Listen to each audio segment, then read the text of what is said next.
Antes da gente começar, já aproveita e se inscreve no canal da Dental Cremer e Shai, porque aqui você encontra todos os conteúdos que fazem diferença na sua rotina clínica. E já aproveita e ativa o sininho. Se inscreveu? Ativou o sininho? Agora vamos ao conteúdo, porque aqui você encontra tudo para a sua especialidade. Pessoal, boa noite, sejam todos bem-vindos.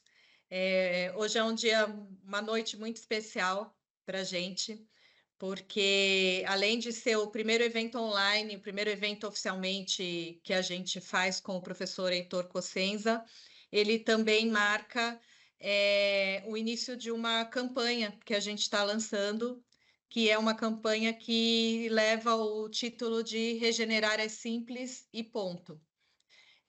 O tema dessa campanha está vinculado à área terapêutica de preservação alveolar, que é o que o Heitor vai abordar hoje com vocês, e leva aí a temática de que o tema preservação alveolar é um tema fácil, é uma terapia fácil de ser aplicada, não precisa ser especialista para fazer. E eu acho que o Heitor é uma pessoa mais indicada aí, com a experiência dele, para trazer para nós, abordar essa temática e trazer a experiência dele com os biomateriais da Geistlich. Heitor, obrigada por ter aceito esse nosso convite para estar aqui hoje. Um prazer. E o palco é seu. Beleza. Pessoal, tudo bem? Olha só, eu montei uma tela aqui bem grande para poder ver vocês, tá? Eu vou mostrar para vocês aqui como é que está meu cenário e tal. Então, assim, se vocês se sentirem bem, é tão melhor para mim quando vocês abrem a câmera e eu vejo que tem pessoas do outro lado, tá? Eu lembro quando eu comecei com o Dental Guru, que eu comecei a gravar em 2015. E em 2018 que realmente eu tive clientes e alunos do Dental Guru. Então, de 2015 a 2018, eu gravei para a câmera. Aí, quando eu conheci muitos gurus, eu passei a gravar lembrando deles, sabendo qual é o perfil deles, tá? Então, seria super interessante eu ver um pouquinho vocês. Se vocês não quiserem abrir, também não precisa. Mas, assim, se eu ver a idade, se eu souber um pouquinho da experiência... Débora, tem chat? Tem, né? Ó, eu vou deixar o chat aberto. Tem chat, inclusive para perguntas. Eu até escrevi aqui, se o pessoal quiser mandar no chat. Tá. Vou pedir para você dar uma monitorada no chat. Sim, Porque sim, aí eu pode não me deixar. desconcentro. Sim. Bom, vamos lá. Só uma pergunta, só para a gente alinhar. Você prefere responder as perguntas no final ou você prefere que Não, te interrompa? pode interromper. Pode Tá, interromper, tá? perfeito. É muito mais gostoso, que aí eu vou entendendo quais são as dúvidas principais. Nossa, para mim é muito melhor com perguntas, tá? Pessoal, bom, primeira vez que estou falando com o público Geistlich, né? Online, na verdade, presencial, tive uma primeira experiência no stand, com uma palestra e também uma palestra em parceria com a Colgate. Dizer para vocês que é o seguinte, quando eu fui fazer uma parceria com a Geistlich, eu já usava o produto há mais de 12 anos, tá? Eu comecei a usar o BioOS muito antes da Geistlich ser famosa no Brasil. A gente tem realmente muita confiança nesse produto e, assim, falar assim, a regeneração óssea é simples. Eu acho que tem diversas regenerações ósseas diferentes. A preservação alveolar é a melhor de todas.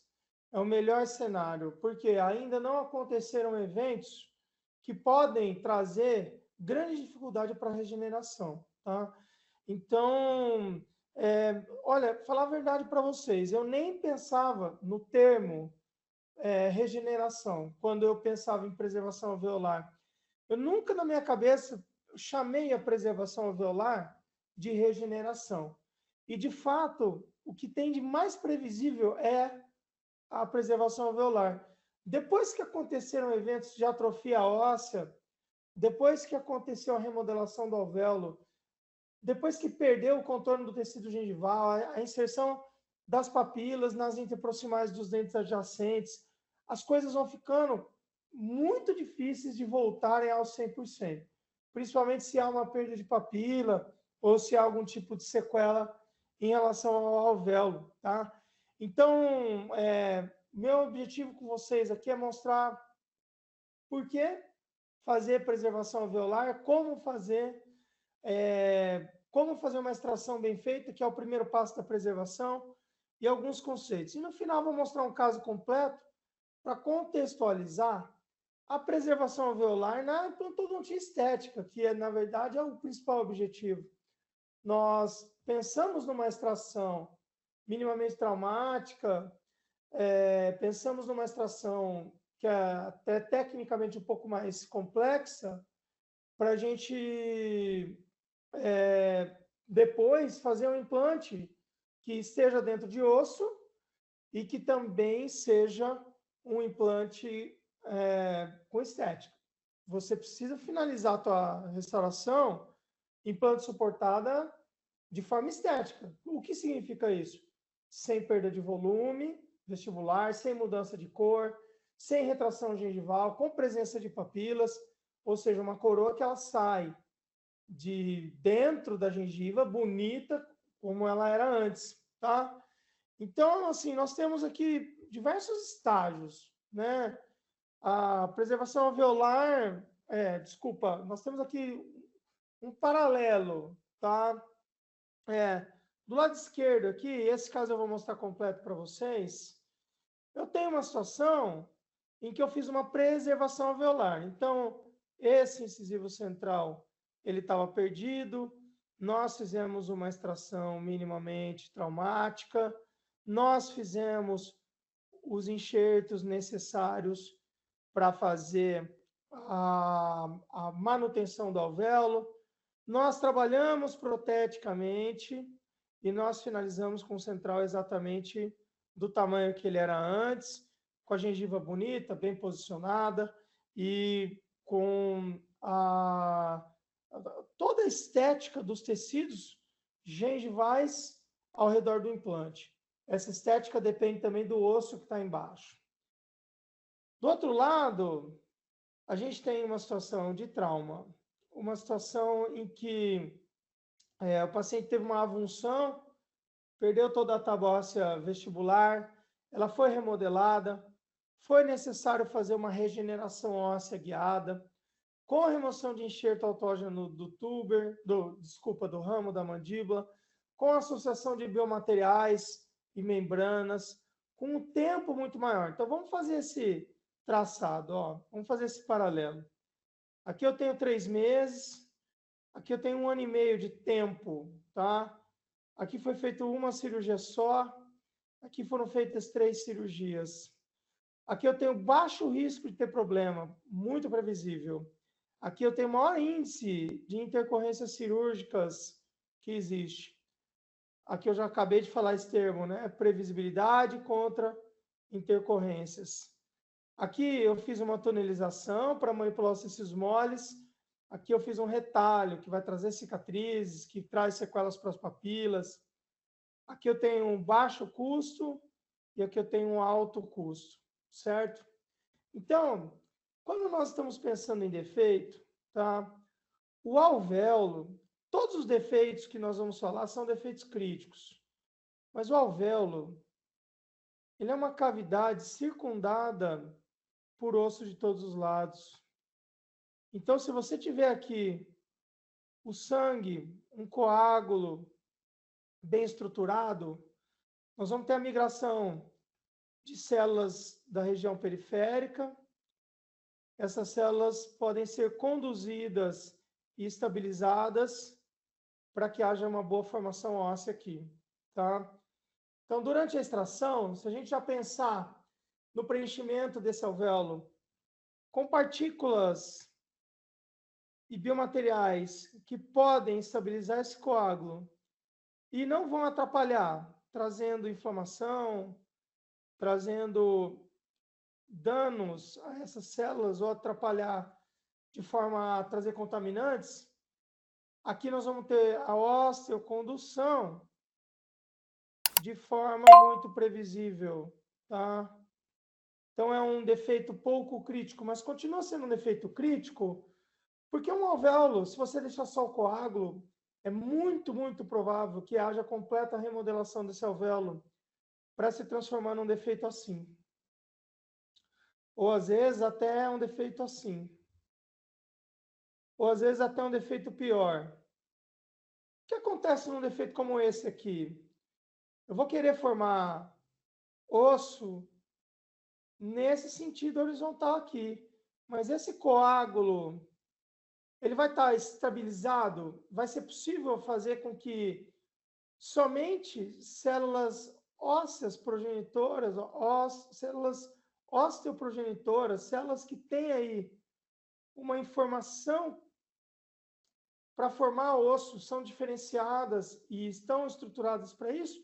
Ou nós vamos ter também a invasão de células fibroblásticas que possam contaminar, não contaminantes bacterianos, mas contaminantes de células que não vão produzir o tecido que nós queremos. Então, aqui eu tenho rapidez, previsibilidade, menor custo, simplicidade, basta que a gente siga alguns conceitos. Quanto mais a gente previne e preserva, mais previsível é o nosso trabalho. Nessa aqui, eu tenho muito mais complexidade, eu tenho muito mais intercorrências, maior custo, mais tempo e, com certeza, em muitas situações, eu não vou finalizar com uma estética perfeita. Então, é preciso que a gente pense muito mais em preservar do que em reconstruir. Se estamos falando em regeneração óssea acessível para todos, para clínicos gerais, para pessoas em começo de carreira, nós temos que pensar muito mais em prevenção e preservação do que pensar em regeneração no último estágio, reconstruções horizontais, reconstruções verticais, a regeneração óssea propriamente dita. Mesmo que você domine demais a regeneração óssea, você ainda pode ter grandes consequências estéticas. Mesmo você tendo a capacidade de criar osso em defeitos muito críticos, você ainda não vai conseguir ter uma coroa que é exatamente o formato de uma coroa normal, que é circundada por papilas, pelo arco côncavo regular, o contorno vestibular gengival, e muitas vezes a estética fica comprometida. Então, o melhor mesmo é preservar. Artigo super clássico, super citado do professor Maurício Araújo, demonstrando em animais o processo de remodelação do tecido alveolar. O tecido alveolar, o processo alveolar, o osso alveolar, ele é completamente dependente da raiz. Ele é completamente dependente do ligamento periodontal e do estímulo mecânico que acontece no dente. Então, eu tenho aqui uma crista óssea vestibular, que é a mais crítica, né, porque é ela que determina a estética. Só que eu tenho aqui junto o ligamento periodontal ricamente vascularizado, que fornece irrigação para essa tábua óssea vestibular que é fina. Junto com isso, eu tenho aqui a mecânica de um dente anterior que, ao receber forças mastigatórias, vai trazer distribuição de forças aqui para essa tábua óssea vestibular e vai manter essa tábua óssea vestibular ativa, com alto turnover, com bastante amadurecimento. O que é amadurecimento ósseo? É densidade. Osso maduro é osso lamelar, é osso que tem estrias de distribuição de forças. Essas estrias se formam exclusivamente através do estímulo mecânico. Então, a presença da raiz, ela faz com que esse osso alveolar se mantenha, ela faz com que esse osso alveolar se estimule melhore sua densidade e tenha estabilidade. Quando a gente tem aqui a perda de um dente, para a colocação do implante, que seja um implante imediato ou uma situação que nós não vamos fazer nada, acabam aqui nessa parede todos os estímulos. Todos os estímulos acabam, certo? A irrigação vai embora porque não tem mais ligamento periodontal.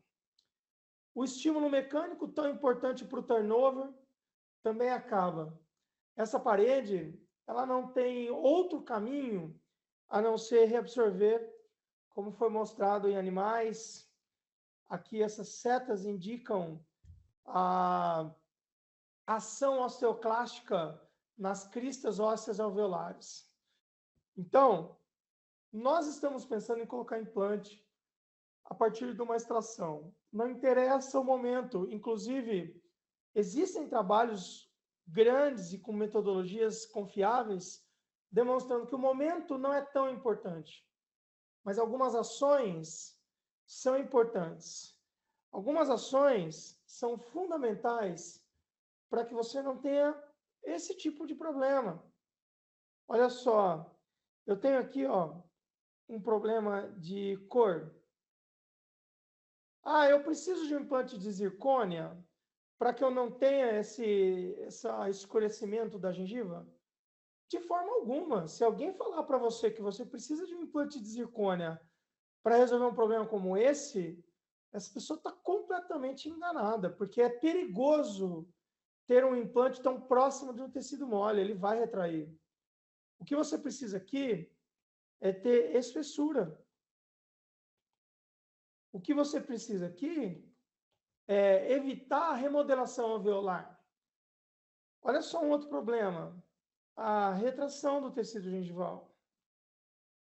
Olha só o colapso desse alvéolo. Então, esse alvéolo que deveria ter esse formato, ele acabou entrando em colapso. Por que ele entrou em colapso? Ele entrou em colapso justamente porque não foi feito o manejo correto dessa tábua óssea vestibular. Não foi feita a preservação alveolar adequada. Então, não interessa em que estágio você está da sua carreira. O que interessa de verdade é o teu conhecimento. O teu conhecimento é que vai fazer você prosperar na sua carreira. Então, agora eu estou passando aqui para você uma realidade de muitos anos de trabalho com a implantodontia estética.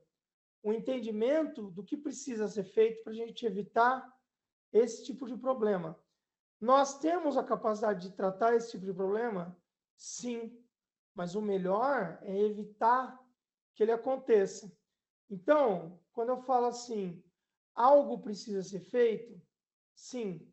Dentro dos protocolos de trabalho, para se trabalhar de forma adequada, principalmente na área estética, mas isso vale também para áreas posteriores, nós precisamos pensar no preenchimento dessa região aqui, que é chamada de gap, e nós precisamos pensar no fortalecimento e na melhora do fenótipo do tecido gengival. Porque aqui nós vamos ganhar estabilidade. Entenda uma coisa, o osso alveolar ele só se mantém fino porque ele tem um íntimo relacionamento simbiótico com a raiz. A raiz estimula e irriga, ela nutre, ela ajudou a formar. Agora, essa tábua óssea fina, sem estímulo e irrigação, ela só tem um caminho, a reabsorção. Para que você evite essa reabsorção, é fundamental que você tenha um aumento de espessura. Guarda aí para você, espessura. Em tudo na biologia, significa estabilidade. Então, tanto o tecido ósseo quanto o tecido gengival, eles devem ser melhorados para que eles possam suportar estar próximos ao implante. Porque o implante não tem ligamento, ou seja, ele não irriga, e a coroa implante suportada com o seu perfil subgengival não tem inserção conjuntiva. O que significa isso? Aqui é um implante. Eu fiz ele meio curto, vamos fazer ele mais longo. Aqui é o seu perfil de emergência subgengival. Aqui é uma raiz. Aqui é outra raiz. O relacionamento do periodonto com essas raízes, ele é rico em fibras colágenas inseridas no cemento. Essa é a inserção conjuntiva.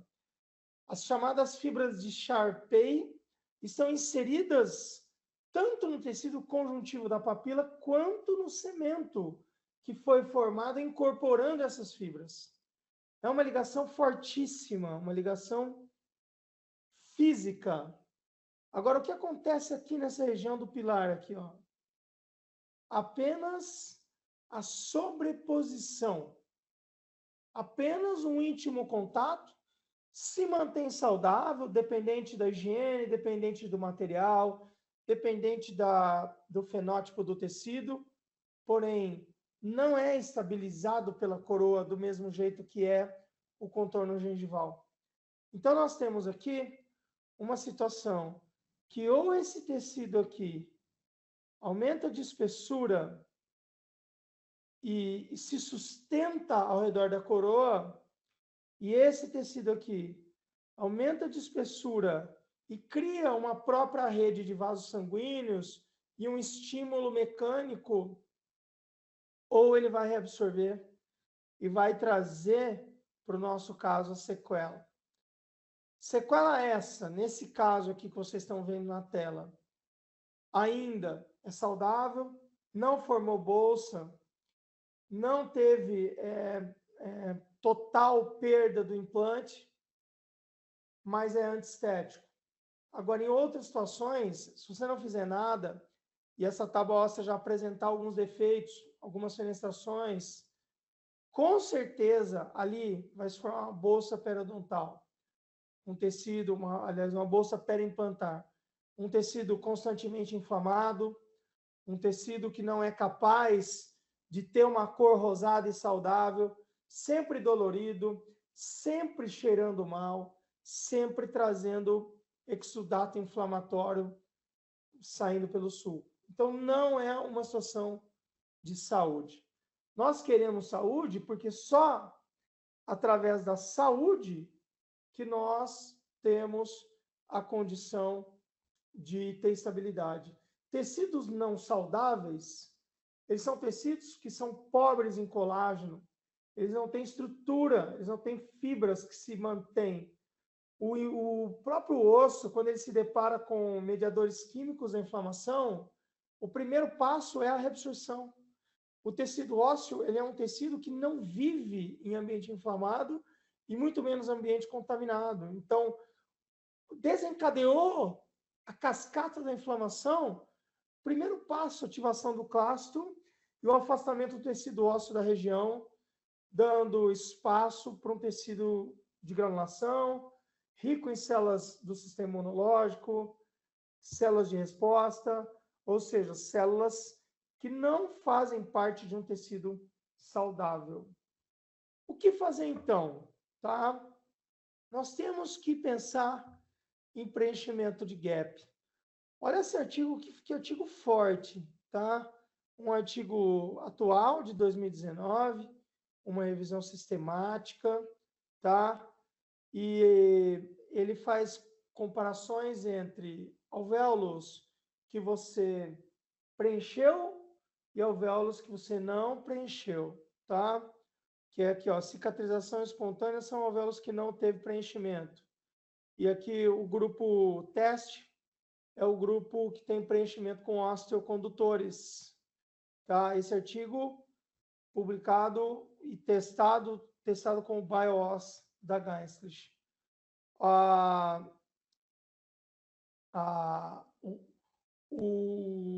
a cicatrização espontânea é sempre pior. Eu acabei riscando em cima aqui, acabei não vendo, mas está aqui, ó.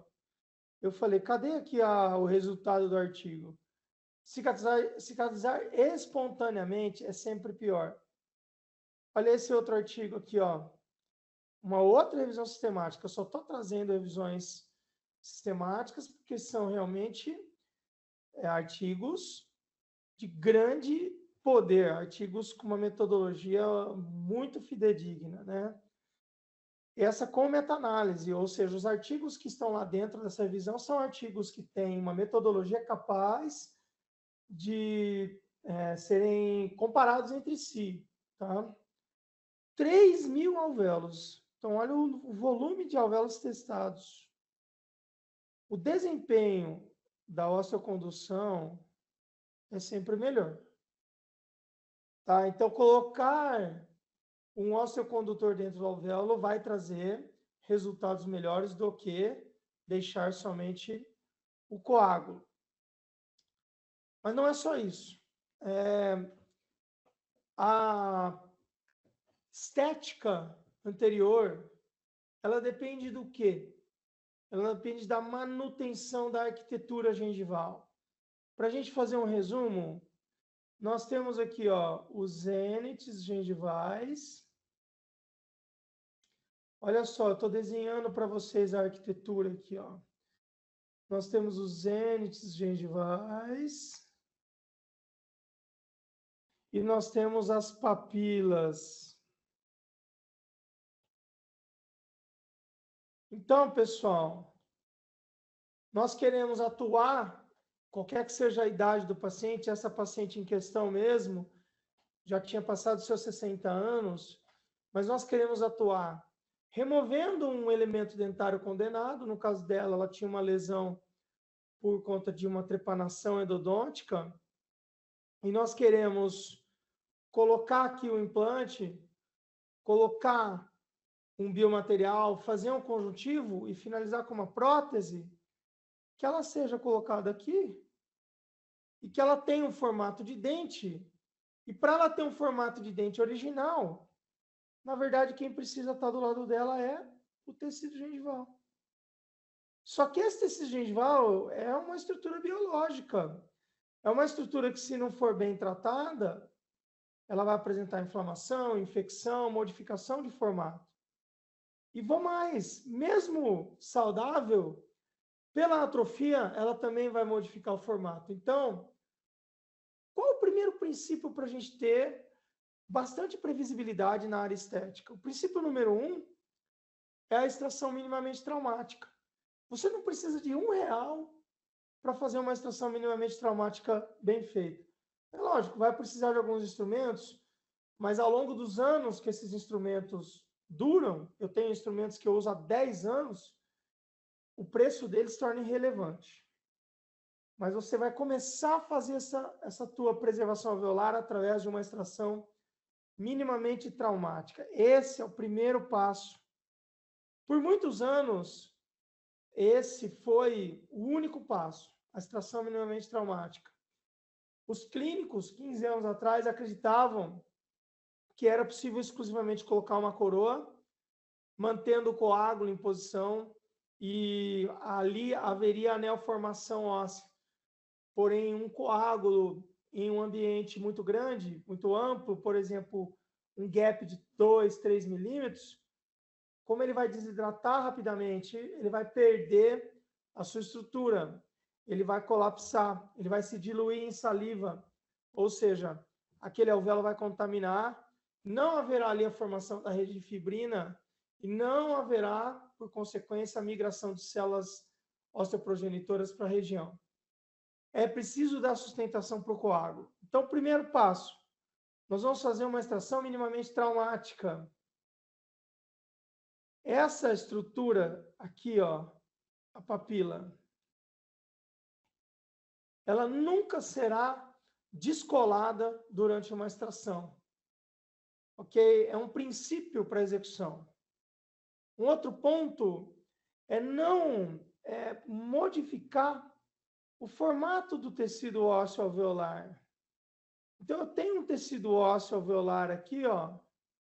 Eu tenho um tecido ósseo alveolar. Eu não quero modificar esse formato. Ou seja, nós vamos utilizar instrumentos. Vocês estão vendo aqui, ó. A broca fez uma intersecção nessa raiz. Cortou a raiz em duas partes. Nesse momento, nós vamos utilizar uma alavanca delicada. Essa alavanca tem a capacidade de entrar no ligamento periodontal, apoiar no osso palatino e com alguns movimentos de rotação dessa alavanca, eu vou luxar essa raiz para o centro. Vou fazer isso com a outra raiz. Eu vou luxar para o centro. E agora eu vou remover essa raiz sem que eu modifique a arquitetura gengival. Ó, eu já removi parte da raiz. Deixa eu fazer com vermelhinho aqui, ó. Eu já removi parte da raiz e eu não destruí em nenhum momento o zênite, o contorno, e não tirei a união que essa raiz tem com os dentes adjacentes, que é a inserção conjuntiva. Então, assim, ó, por onde começar na preservação alveolar? Fazendo uma extração minimamente traumática. A extração minimamente traumática talvez seja o movimento mais importante da preservação alveolar. Não é o único e não é o suficiente. Mas se você fizer uma extração... Heitor, Oi? desculpa te interromper. Estão perguntando se você vai usar o Benix ou usaria o Não, Benix nesse caso. não estou usando o Benex. Eu estou mostrando uma técnica até mais acessível, porque aqui eu precisei de uma broca 701 ou uma 703, uma alavanca e uma pinça. Tá? Então, estou mostrando para vocês até equipamentos mais simples. Eu tive o Benex por muitos anos, mas eu prefiro ainda essa técnica, porque se eu tenho uma cárie muito grande, intraradicular, se eu tenho uma fratura longitudinal, ele já começa a se tornar um equipamento limitado. E esse método que eu estou mostrando para vocês, eu vou desde o incisivo central ao molar, através de secção de raízes e luxação dessas raízes para o centro do alvéolo, tá? Por isso que eu acabo não utilizando o Benex. Olha como eu estou fazendo a luxação aqui, tá?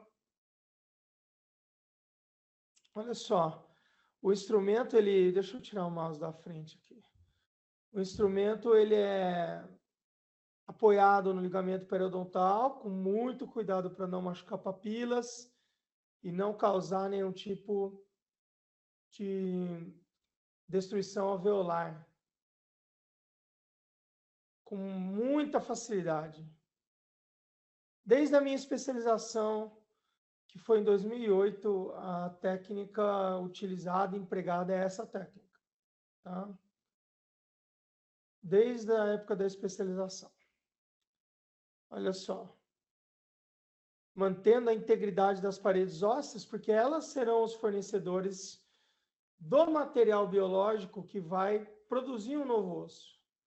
Sempre que você pensar em regeneração, principalmente óssea, você tem que pensar de onde estão vindo essas células. Eu estou protegendo o defeito de células indesejadas? Eu estou entendendo a proveniência das células que virão para a minha região a ser reconstruída? Então, olha só, isso aqui, ó, é pós-exo. Olha só a arquitetura da gengiva. Nós vamos aqui fazer o preenchimento, nós vamos colocar implante, eu vou fazer o selamento alveolar, tem várias estratégias para isso, mas o primeiro passo, a extração minimamente traumática. Então, vamos conhecer aqui um caso completo. Voltando a dizer, ó, aqui tinha uma fístula por conta dessa reabsorção, que já tinha se contaminado. Eu tenho aqui contorno ideal, eu tenho papilas bem posicionadas, eu quero fazer essa extração, eu quero colocar um implante ancorado aqui nesse osso palatino, mas eu preciso fazer uma reconstrução vestibular para que eu mantenha essa arquitetura? Eu preciso pensar nos tecidos moles, eu preciso pensar no selamento alveolar, para que eu possa permitir aqui a osteocondução. Então, vamos ver toda essa filosofia de trabalho. Iniciando pela extração minimamente traumática. Então, sem descolar papilas, nós estamos utilizando um tunelizador para descolar o contorno. E agora eu vou fazer uma secção da raiz, porque eu vou segmentar essa raiz. Então, vou fazer essa secção, soltar essa coroa, e agora, novamente, eu vou dividir essa coroa no meio, essa raiz no meio, no sentido vestíbulo palatino, com uma alavanca delicada, vai dentro do ligamento periodontal. Eu vou luxar essa raiz sem destruir papilas,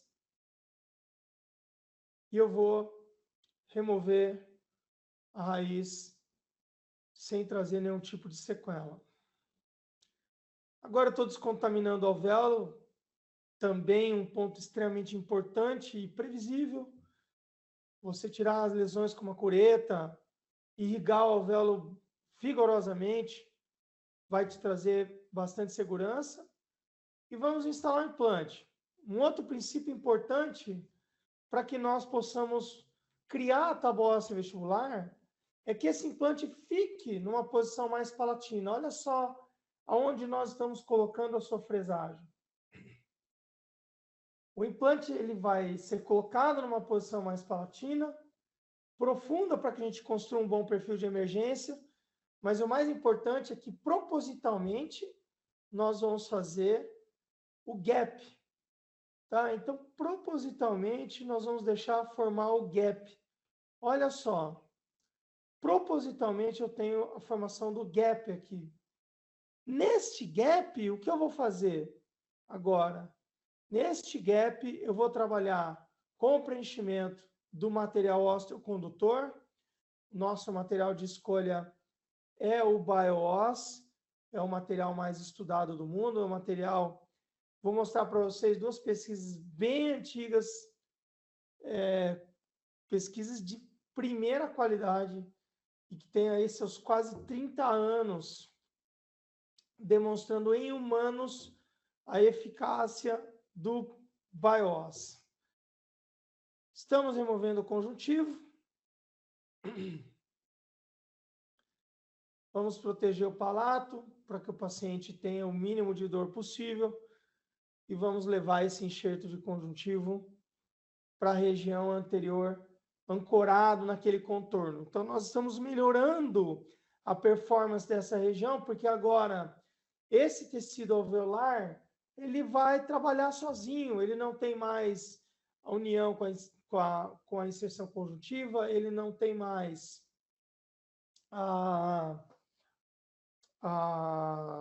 o ligamento periodontal, ele não tem mais o estímulo mecânico tão importante para a manutenção do tecido ósseo. Por isso, nós estamos melhorando a espessura e, assim, nós vamos melhorar a estabilidade. Então, colocamos o conjuntivo, ele vai entrar entre a tábua óssea vestibular e o tecido receptor. E agora nós vamos abrir a nossa embalagem de BioOss, granulação fina, para que ele seja facilmente acomodado na região do gap. Então, nós vamos, após a ancoragem desse tecido mole, uma ancoragem também muito bem executada, para que ele não tenha nenhum movimento, para que ele tenha a irrigação do tecido receptor, olha onde ele fica. E agora, o melhor material osteocondutor do mundo. O material osteocondutor estudado por centros de pesquisa completamente independentes de diversas regiões do mundo. Diferente de muitos outros biomateriais, que boa parte deles nem pesquisa em humanos possui. Como é que você vai colocar no teu paciente um biomaterial que não tem pesquisa em humanos?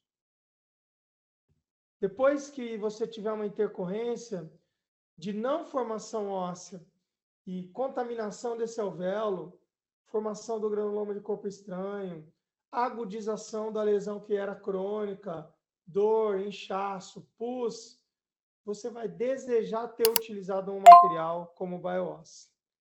Aqui nós estamos fazendo a colocação de uma provisória. Eu não fiz carga imediata, mas eu fiz um selamento desse alvéolo com a provisória, porque eu só vou ser capaz de permitir a Heitor, óssea...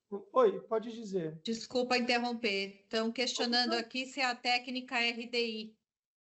Não, essa técnica é a osteocondução através do BioOss. A RDI consiste numa técnica com osso autógeno, porém, ela tem um segundo sítio cirúrgico. Então, tem suas vantagens e desvantagens. Olha só. Espera aí que eu voltei o slide.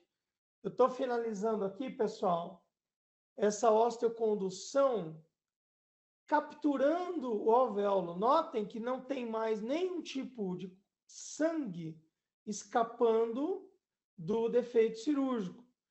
Então, nós capturamos o sangue, ele está estabilizado com esse biomaterial sólido que mantém essa rede de fibrina. E agora, células ósseas terão a capacidade e a possibilidade de migrar para a região através da rede de fibrina que é formada dentro do coágulo. Ok? Olha isso aqui. Isso aqui nós estamos falando de 90 dias.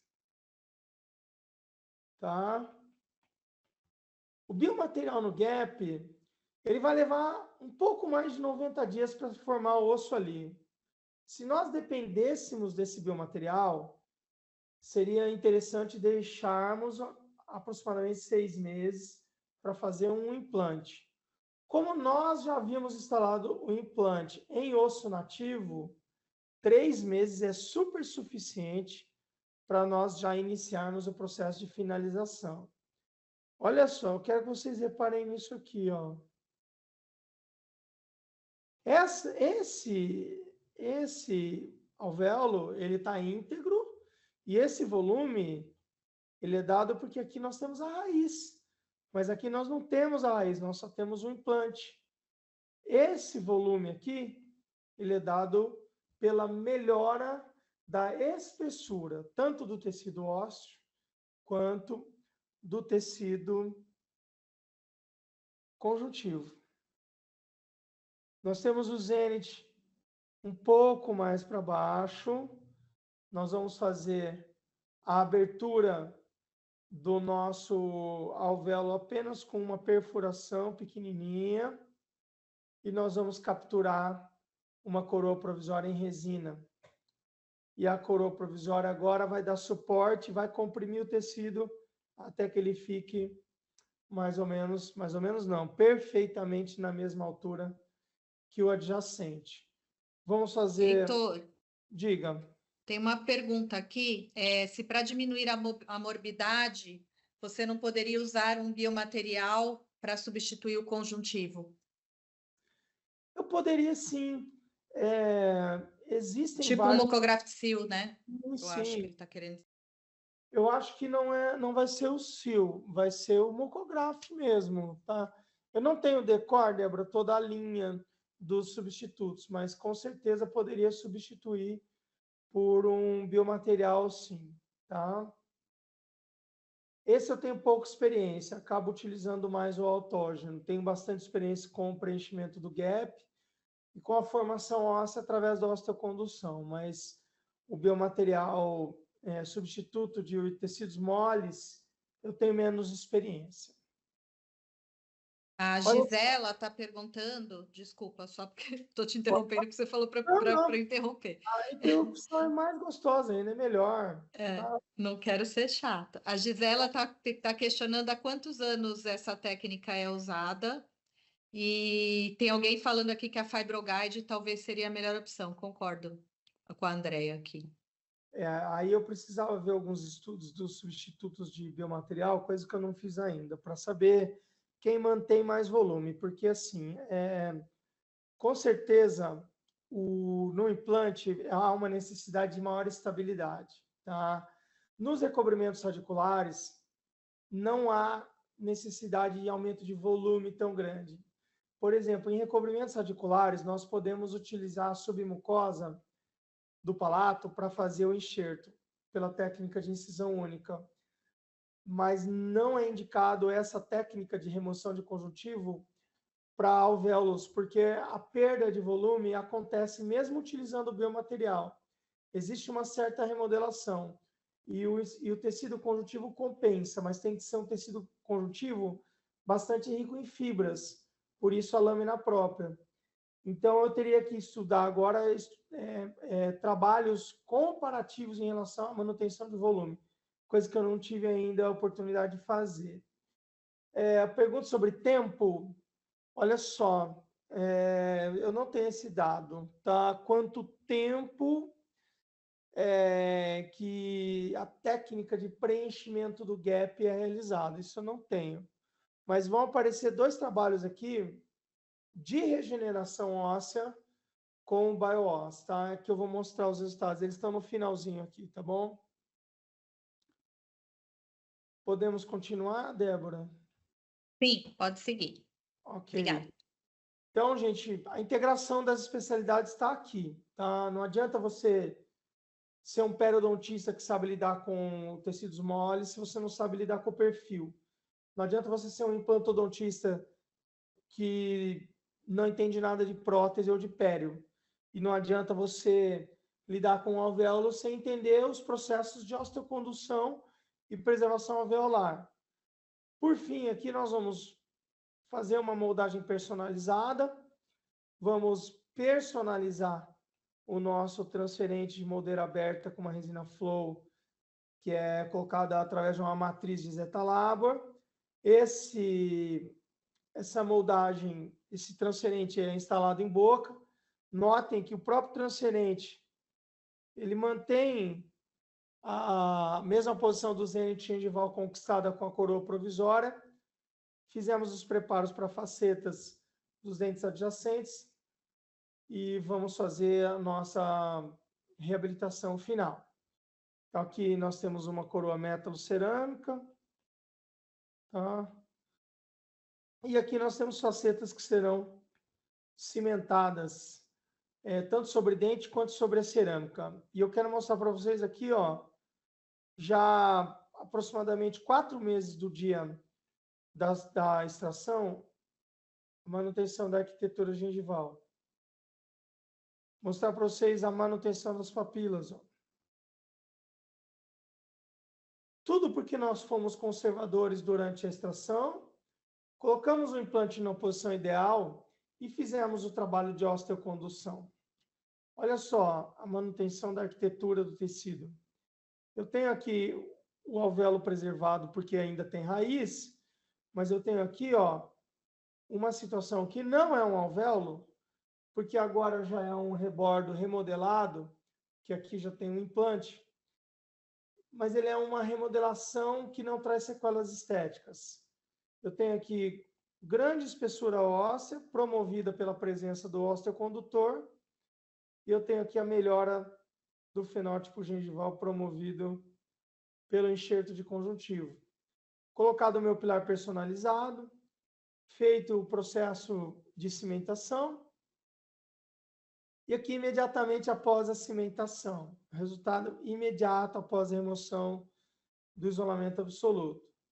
Essa é a situação que nós temos no primeiro ano de acompanhamento. Olha o que nós falamos na teoria e eu estou mostrando para vocês na prática. Ó.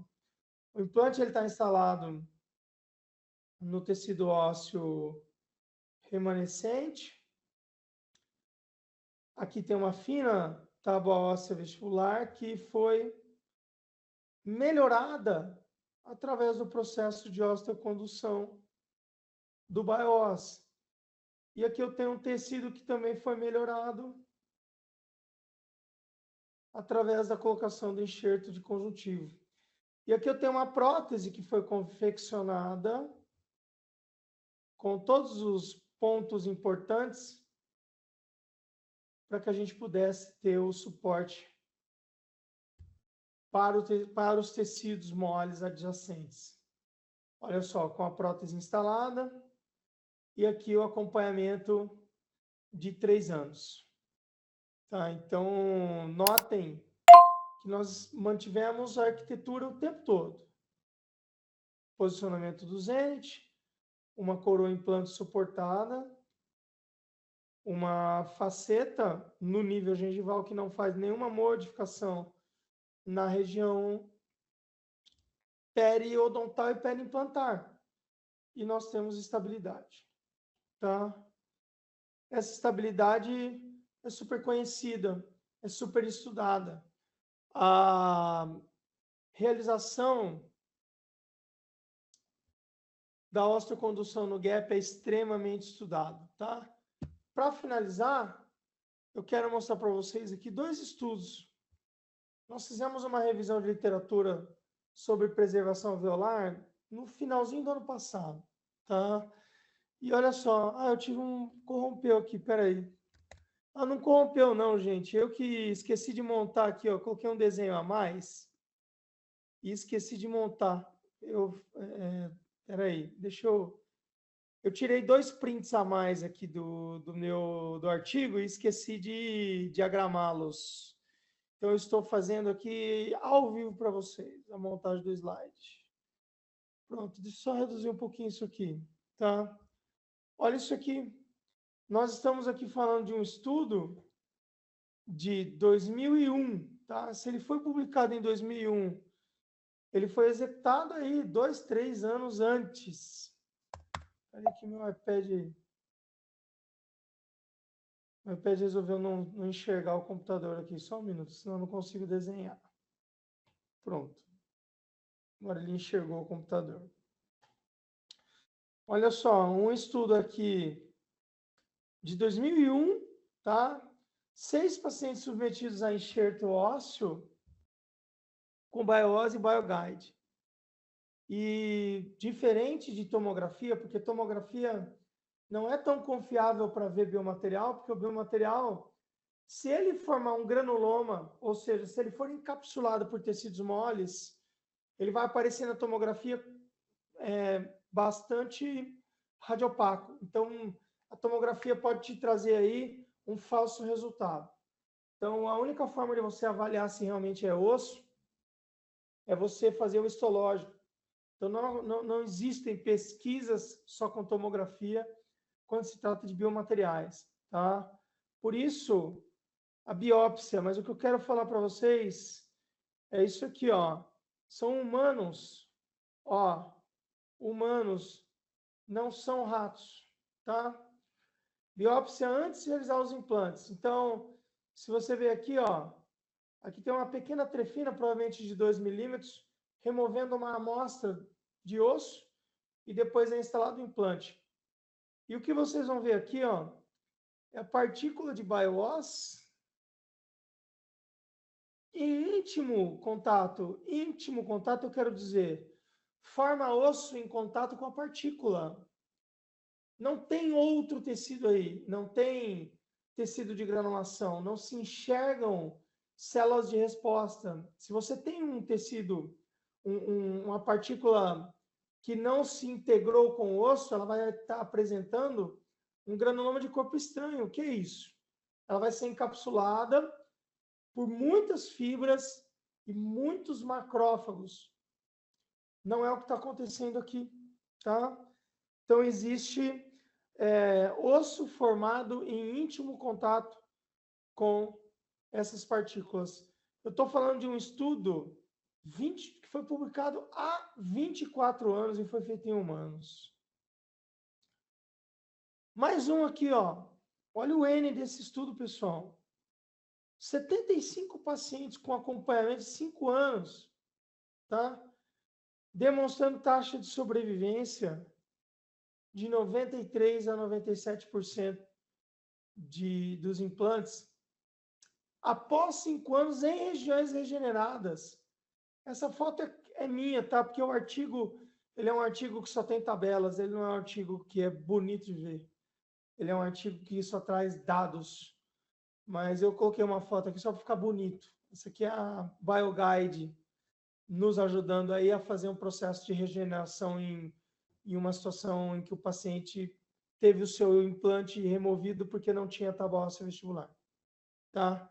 Então, eu agradeço vocês aí a atenção, tá? E apesar de ninguém ter aberto a câmera, a não ser a Carla, que já fechou, ninguém abriu. Mas tudo bem, eu desisto de... Abriram sim, abriram. Cadê as outras câmeras? É que eu só vi a Carla.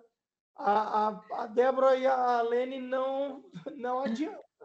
Não, Não mas tinha mais gente. tá. Tinha Então, mais gente. Olha lá, a Carol levantou a mão, que ela abriu sou eu que. também.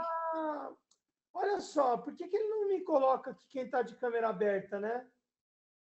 Eu pus ele aqui para ver o mosaico aqui. Deixa eu ver uma coisa. Galeria.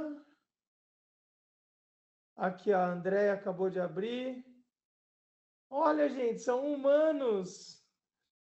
São humanos do outro lado. Ó, tem gente falando que está despenteado aqui de pijama. Ai, Eu queria obrigada, Heitor. Obrigado a vocês. Espero que eu tenha contribuído um Gente, pouquinho aí. Tá? Eu estou à disposição também, viu, pessoal, para tirar foi sensacional, muito didático. A gente aprendi bastante, acho que todo mundo aprendeu aqui. Parabéns. Queria saber se alguém tem alguma pergunta ainda queira fazer de câmera aberta ou fechada, ou queira escrever aqui no chat também. O chat sumiu para mim aqui. Deixa eu pôr ele aqui. O Pronto. pessoal está só curtindo aqui, agradecendo, que foi muito bom, sempre muito bom. Obrigada, professor. Eu que agradeço, gente. A Valéria falou que ela já é até guru agora. Então já sabe tudo isso que eu falei. Pois é, pois é. Bom, essa aula ela foi gravada e a gente vai enviar por e-mail para todo mundo que se inscreveu o link.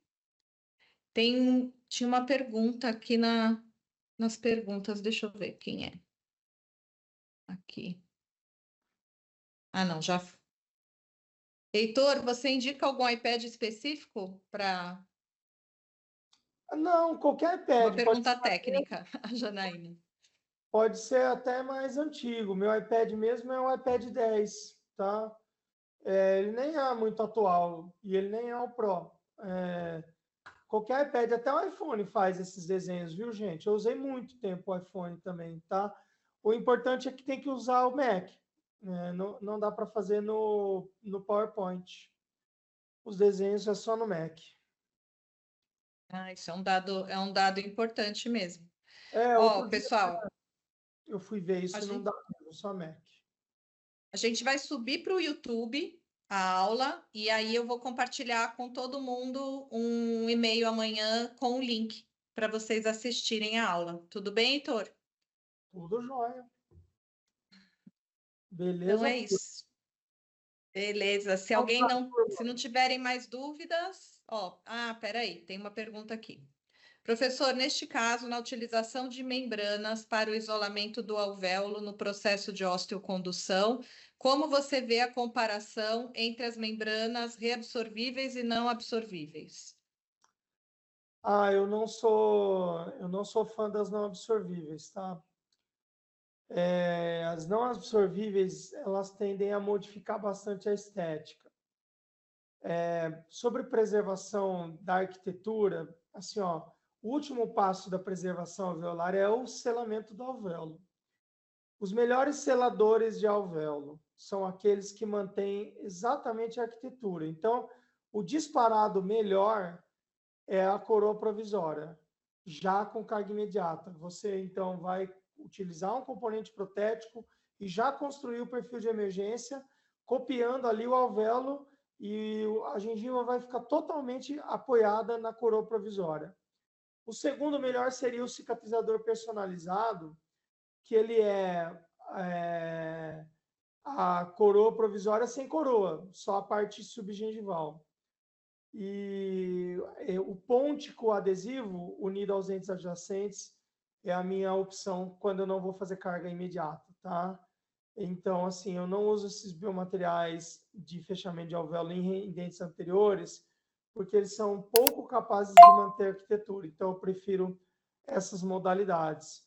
Para dentes posteriores, acabo utilizando, mas nos anteriores eu fico com essas 3 modalidades. Gostou desse conteúdo? Então já deixa o seu like. Ficou com alguma dúvida ou tem alguma sugestão? Comenta aqui embaixo que a gente responde. E não para por aqui. Assista nossos vídeos e aproveite para comprar pelo site, app ou ligue. Até a próxima!